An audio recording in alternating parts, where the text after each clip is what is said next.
I do the weave. You know what the weave is? I'll talk about like 9 different things, and they all come back brilliantly together. And it's like, and friends of mine that are like English professors, they say, it's the most brilliant thing I've ever seen. But the fake news, you know what they say? He rambled. That's not rambling. When you have, what you do is you get off a subject to mention another little tidbit, then you get back onto the subject, and you go through this, and you do it for 2 hours, and you don't even mispronounce one word.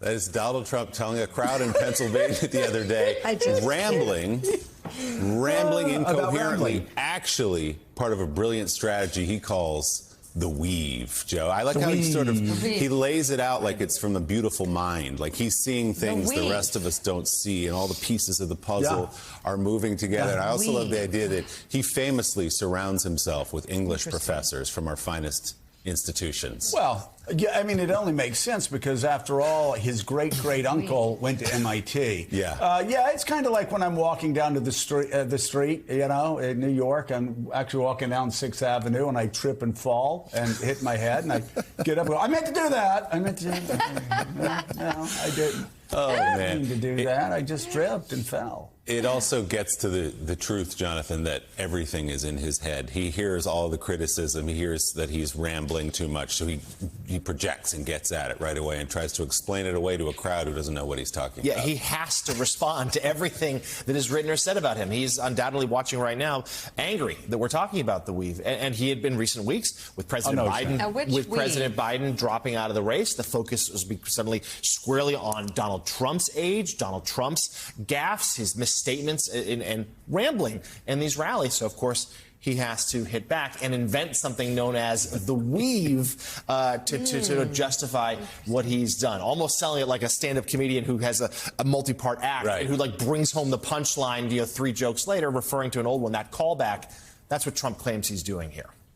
You know, I hate to do this because still waiting for it. Jonathan is one of the great White House reporters of our time. I mean, you look at what he... tough setup. He had Nancy Pelosi. What he had Nancy Pelosi say, what he had Vladimir Putin say, why he probably should never go, actually, east of Warsaw. But I will say, Donald Trump doesn't hate that we're talking about the weave, will he? He loves the weave. That we're talking about the weave, because it, of course, underlines his theory that everything is together. It's like the beautiful mind. Everything's swirling around, and yeah, I know it works. It works. The words are lifting off the newspapers, and he's seeing how they connect. He's got it. He's got it all. He did not include Sherlock. Notably. Yeah, that was surprising. Hannibal Lecter. Yeah, Hannibal Lecter and those English professors. Meanwhile, Donald Trump says, how about this, more seriously, he had, quote, every right to interfere in the 2020 election. He made the statement during an interview that aired Sunday night on Fox News, while claiming the dozens of criminal charges he faces connected to the indictments actually helped to boost his poll numbers. Whoever heard you get indicted for interfering with a presidential election where you have every right to do it? You get indicted and your poll numbers go up. When people get indicted, your poll numbers go down. But it's such nonsense. Just straight up confession there. He had every right to interfere in the 2020 election. The Harris-Walz campaign issued a statement about Trump's claim there, writing, everything Donald Trump has promised on the campaign trail, from terminating the Constitution to imprisoning his political opponents and promising to rule as a dictator on day one, makes it clear he believes he is above the law. Now Trump is claiming he had every right to interfere in the 2020 election. He did not, Caddy, end quote from the Harris campaign there. No, sometimes Donald Trump is wonderfully transparent and tells it just like it is. I'm still waiting for the name of that English professor. I'd like to know who it is. That specific English professor who tells him that he's doing so well.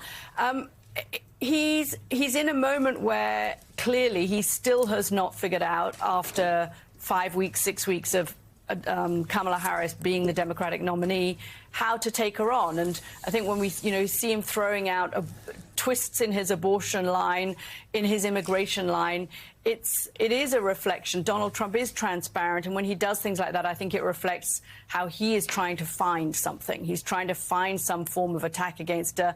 The words that he's come up with haven't done it. His campaign say, when I talk to them, September's going to be the month. You're going to see a whole string of very aggressive ads hitting her as being socialist, as being the kind of person who's too extreme for Americans to vote for. But so far, everything they have tried to level at her has not stopped her edging up and catching him up in the polls and surpassing her in some polls. Him in some polls. Joe, do you remember when we were going to see a more disciplined Donald Trump? Yeah. When you remember that? It was like 3 weeks ago or something.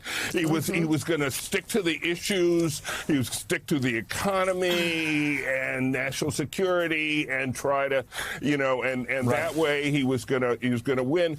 And all of a sudden, that's a very, very distant memory now. He is so all over the map every time he opens his mouth. And it's right. He's trying to find something, throw something against the wall that will stick to Kamala Harris. And he's trying to get on top of the news cycle again because she has been smoking him. She has been getting bigger headlines and bigger crowds and bigger money. And it just drives him crazy.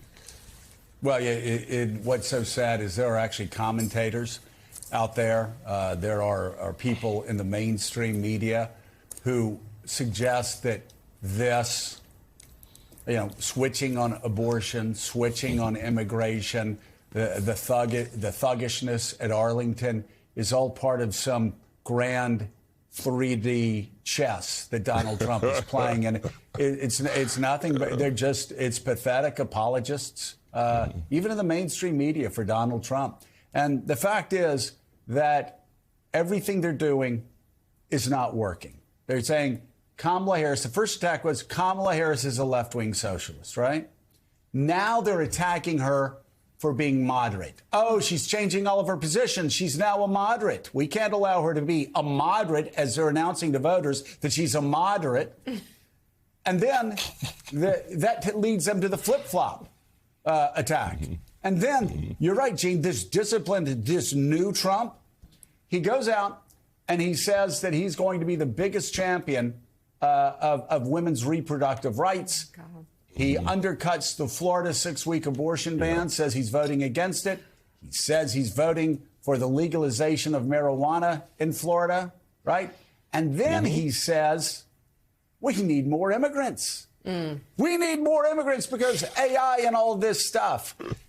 So the flip-flop attack, how exactly do you accuse Kamala Harris in an effective way in a campaign of flip-flopping, Gene, when Donald Trump has flip-flopped on conservatives, so-called conservatives, they're not conservatives, on right-wing Trumpers, their two top issues, abortion and immigration. He's flip-flopped on both of them.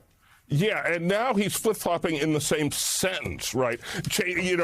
Entirely different positions on abortion in the same sentence. So he says, 6 weeks that's not enough. It's got to be more weeks. But I'm voting against the measure that would get rid of the 6 weeks abortion ban in Florida in the same sentence. It's one thing if you say one thing one day and a different thing the next day. You can't really get away with that, but you certainly can't get away with changing a fundamental position in the same sentence. And just for the record, by the way, his ridiculous claims about Democrats supporting infanticide and that's what the Florida referendum would do. The referendum, if you read it, specifically protects abortion rights until the point of viability. It's not, a 9 months and beyond. It's just a lie. He just lies and lies and lies as if no one will ever call him out.